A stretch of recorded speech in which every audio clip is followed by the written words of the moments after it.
Umqeqeshi weRichards Bay uPapi Zotwane ukholelwa ukuthi iKaizer Chiefs isenabo abadlali abaseqopheleni eliphezulu nakuba idonsa kanzima kuBetway Premiership. AmaGlamour Boys ahlulwe kwesi-9 kuligi kule season, ehlulwa ngo-2-0 yiRichards Bay ngesonto. Iqembu likaNasruddin Nabi lisamile endaweni ka-8 etafuleni, liyahluleka ukunyukela esiqongweni. uZotwane uyavuma ukuthi yize izinto zingahambi kahle kuChiefs okwamanje, kodwa banesquad esinekhono. Uphakamisa ukuthi lokhu kungase kube yisigaba nje esifana nesamanye amaqembu afana ne-Orlando Pirates ake abhekana naso phambilini. uZotwane uyazethemba ukuthi Chiefs inabadlali abasezingeni eliphezulu, kodwa kwesinye isikhathi izinto zivele zingahambi njengoba bebehlelile.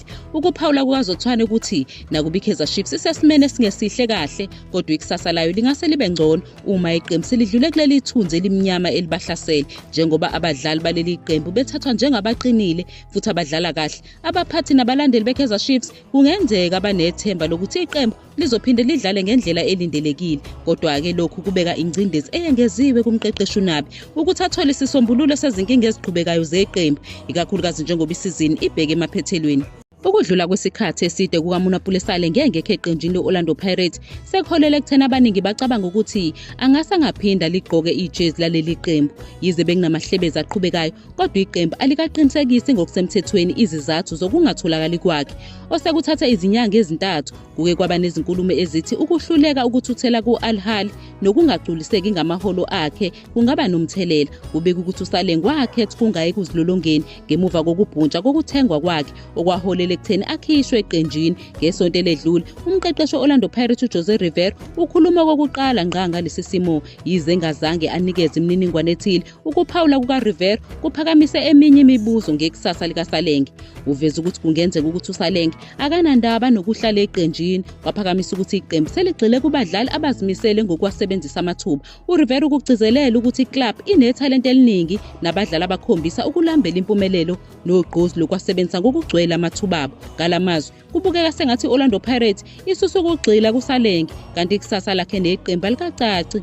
U-Itumele Mkhunu okuyigama elaziwayo kwabanye bonozinti bodume ebholeni laseNingizimu Afrika usanda kubamba iqhaza emqhudelwaneni wokureytha unozinti ohamba phambili eSouth Africa noZenande Funani, lapho kuqaliswe khona onozinti abahlanu abahamba phambili eNingizimu Afrika. Ukhune ngemuva kokubeka uRowan Williams ku-number 1 ubese eshintsha ngokushesha wazikhetha ezibeka esiqongweni ngesikhathi kuvezwe igama lakhe njengonozinti wokugcina ohlwini. Ngaphandle kokunanaza, uGudluzu Williams wambeka endaweni yesibili wazigcina endaweni ephezulu njengonozinti ohamba phambili eNingizimu Afrika.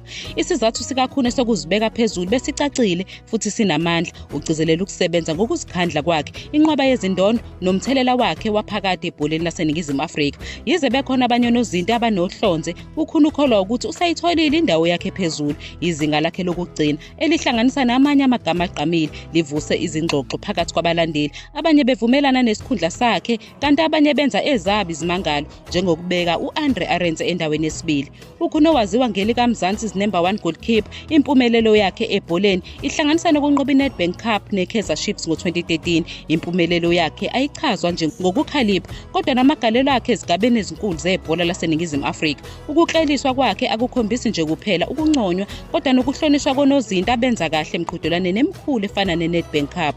Njengamanje ukhuni uyingxenye yomqhudelwano weNedbank Cup goal versus save, lapho konke ukusindiswa kuneqhaza kusethubeni lokuthola umklomelo.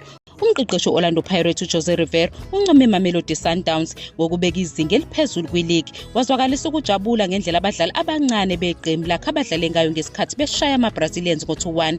uRivera ukholelwa ukuthi isipiliyoni asithole ngokudlala namaqembu aqinile njenge-Sundowns sibalulekile futhi sisize iqembu lakhe ukuthi lifunde futhi lithuthuke. Lo mqeqeshi wePirates uhlabe kumxhwele ngendlela iqembu lakhe eliziphiniselele ngayo ngemuva kokubhaqabula kabuhlungu iSundowns ngo-4-1 ngasekuqaleni kwalesizini, kanti ujabule ngamagalelo abadlali bakhe abasebancane okukhona kuburile Bohile Mofokeng oshaya amagoli amabili emzuzwini emihlanu yokuvula umdlalo. uRivera ukholelwa ukuthi isipiliyoni asithola ngokudlala imidlalo enengcindezi sizobaluleka ekuthuthukiseni kweqembu nasekuligcineni liphumelele. Njengoba iPirates isazingela isicoco seligi, uRivera usanethemba ngamathuba eqembu lakhe, ikakhulukazi njengoba lisanemidlalo emine esandleni negebe lamaphuzu angu-15 phakathi kwabo neSundowns. Uma kungenzeka abawaqoqe wonke amaphuzu angu-12 ale midlalo abanayo esandleni, lokho kuzonciphisa igebe libe ngamaphuzu amathathu kuphela. Baqeda isizini eligi ka-2024-2025 ngendlela ejabulisayo. Abadlali ababili beKaizer Chiefs, uElmisif Daf noFiyan Ntwari, bobabili babizelwe emaqenjini abo esizwe emidlalweni ezayo yokuhlungela indebe yomhlaba yeFIFA ka-2026. uDaf owenze into encomekayo ebuye kulimaleni usejoyine iqembu lesizwe laseMozambique ngemuva kokunyamalala isikhathi eside. Lo mdlalo ukhombisa ukuqina enqoba imidlalo yakhe emibili kwemihlanu selokhu ebuyile eqeda imizuzu engu-90 kuleyo mdlalo. uDavu uzofuna ukwengeza emidlalweni yeqembu lesizwe engu-36 njengoba agcina ukudlala eMozambique ngesikhathi se-Africa Cup of Nations ka-2023 e-Ivory Coast ngaphambi kokulimala kwakhe. Njengamanje iMozambique ihleze endaweni yesibili ku-Group G ilingana ngamaphuzu ne-Algeria, izobhekana ne-Uganda ne-Algeria kumdlalo ulandelayo. Khona manje uNtwari osayine ngaphandle kwesizini esuka ku-TS Galaxy kulindeleke ukuthi athathe indawo kanozinto wokuqala weRwanda okuyimanje izihola phambili ku-Group G ngaphambi kweNingizimu Afrika ngamagoli. Nakuba uNtwari elahlekelwe indawo yokuqala ku-Kaizer Chiefs yathathwa nguBruce Mvuma, usalokhu engumdlalo obalulekile eqenjini lesizwe laseRwanda njengoba ephuthelwe umdlalo owodwa kuphela kwengu-17 edlule. Ngokulandelayo iRwanda izobhekana neNigeria neLesotho kweyokuhlungela indebe yomhlaba. Wayengunompempe uVictor Hlungwane usezwakalisa ukukhathazeka ngonompempe ngesikhathi somdlalo weBetway Premiership phakathi kweKaizer Chiefs neRichards Bay. uHlungwane ungabaze isinqumo sokuvumela igoli likaYanela Mbuthuma ukuthi lime, waveza ukuthi ubekwi-offside ngesikhathi eshaya igoli. Bekunevidiyo beyidlala iphindaphinda ekhombisa uMbuthuma esendaweni e-offside. Igoli linikwe iRichards Bay yanqoba ngo-2-0. uHlungwane uhlaziye lo mdlalo ohlelweni lwe-SABC esebenzisa ividiyo ekwi-slow motion kanye namaframe afrizayo ukuze akhombise indawo kaMbuthuma e-offside. Uveza ukuthi bekufanele linqatshwe leli goli njengoba uMbuthuma ethole inzuzo ngokuba kuleso sikhundla esingalungile. Khona manje umqeqeshi weKaizer Chiefs uNasruddin Nabi ukugwemile ukuphawula ngonompempe ngemuva komdlalo, wakhetha ukugxila ezinhlelweni zokwakhiwa kabusha kweqembu. uNabi ukugcizelela ukuthi ukwakha iqembu eliqinile kuthatha isikhathi nokuthi iklabhu yazi kahle ukuthi idingani ukuze ithuthuke. Inkinga yokuzivikela kwebafana bafana isisukumise umqeqeshi uGobros ukuthi aqale umkhankaso wokuthi ungatha ithalente elisha ikakhulukazi endaweni yomdlalo wasemuva. Ukungabi khona kukaRashwin Dodle ozohlala izinyanga ezimbalwa engadlali kwengeze ukuphuthuma emzameni kaBros wokuvuselela ukuzivikela kweqembu, okubonakala kukhombisa izimpawu zokuguga nabadlali ababalulekile asebekhulile ngeminyaka. uBros akashodi ngabadlali abakhona, kukhona uGrant Kekana, Nkosinathi Sibisi, Siyabonga Ngezana noThabo Molosane.